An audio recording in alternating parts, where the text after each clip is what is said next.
इस लड़की के सिर पर बालों की जगह सांप उगते थे क्योंकि यह लड़की सर्पराज और मानव स्त्री की संतान थी। लड़की का जन्म सौभाग्य का प्रतीक माना जाता था क्योंकि लोगों का कहना था कि यह लड़की जहां भी जाती खुशहाली लाती थी। लेकिन कोई भी यह नहीं जानता था कि यह सांप और एक इंसान की बच्ची है। लड़की लोगों से अपना सर छुपा कर रखती थी। कुछ सालों पहले सर्पराज गाँव की एक विधवा महिला पर मोहित हो गया था और एक रात जब महिला सो रही थी तो सांपराज उसके बिस्तर में घुस जाता है। महिला को भी सांपराज से प्रेम हो चुका था, लेकिन इनके इस असाधारण प्रेम का कोई भविष्य नहीं था क्योंकि इंसान और सर्पधारी राक्षस का प्यार कभी नहीं टिक सकता था। तभी एक दिन पता चला कि महिला सांपराज के बच्चों की मां बनने वाली है। दोनों बहुत खुश थे, लेकिन कुछ दिनों बाद विधवा का पति अचानक वापस लौट आता है और जब उसने पत्नी को गर्भवती रूप में देखा तो उसके होश उड़ जाते हैं। वो रात में जानबूझकर सोने का नाटक करता है ताकि वो पत्नी का राज जान सके। फिर कई रातों की निगरानी के बाद उसने पत्नी और सांपराज का गुप्त प्रेम संबंध जान लिया था। फिर अगली रात महिला चुपचाप घर से निकलकर सांपराज से मिलने आती है और उसको बताती है कि वो अब से ना मिले क्योंकि उसके पति को शक होने लगा है। पति उन दोनों की बातें छिपकर सुन रहा था। सांपराज बहुत गुस्से में था। वो अपने प्रेम से अलग नहीं होना चाहता था, इसलिए वो महिला के पति को मारने का फैसला कर लेता है। संयोग से पति का भी यही विचार था। उसने भी सांपराज को खत्म करने का निर्णय ले लिया था।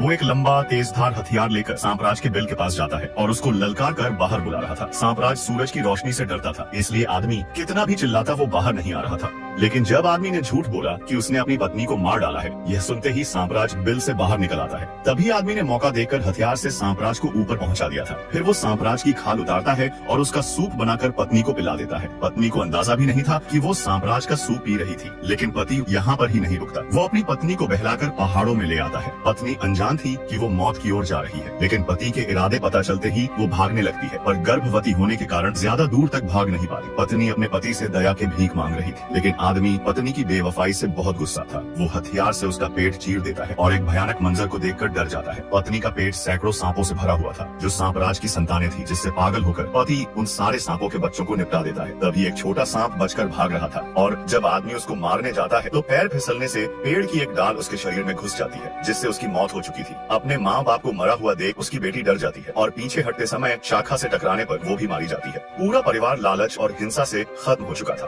तीनों की आत्माएं निकल चुकी थी, लेकिन इन सब के बीच केवल एक छोटा अकेला सांप जिंदा बच गया था। जो सालों बाद वो सांप एक इंसानी लड़की के रूप में बड़ी हो जाती है जो अकेली इस दुनिया में भटक रही थी।